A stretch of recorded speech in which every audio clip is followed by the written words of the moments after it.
Ttiimu y'eggwanga ey'omupiira ogw'ebigere eya Uganda Cranes egenda kuggulawo olutabaalo lwayo mu mpaka ez'okusunsulamu amawanga agagenda okwetaba mu mpaka eza FIFA World Cup ezigenda okuzannyibwa mu mwaka ogwa 2026 mu ggwanga lya America, Canada ne Mexico ng'ettunka ne Guinea. Omupiira guno gugenda kuzannyibwa enkya mu ggwanga lya Morocco era Uganda Cranes ekoze okutendekebwa okusembayo olwaleero.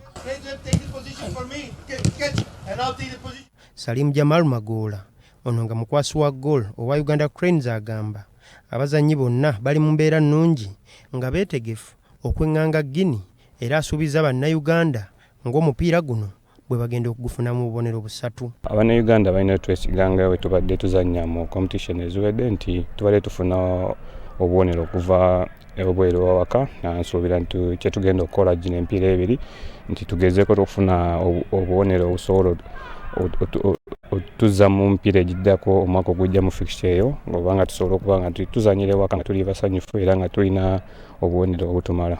Uganda Cranes mu mpaka zino eri mu kibinja G ne Algeria, Guinea, Mozambique, Botswana ne Somalia.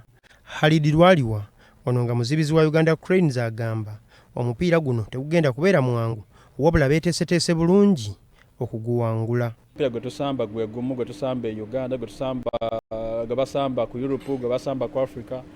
It's all about nti twalabiragiro mu mutendesi aliwo byabatugambye ne tubiteeka mu nkola buli kimu kiba kisobola otugondera era nsuubira ebiragiro by'abaatuwadde ku games tujja biteeka mu nkola games tugondera.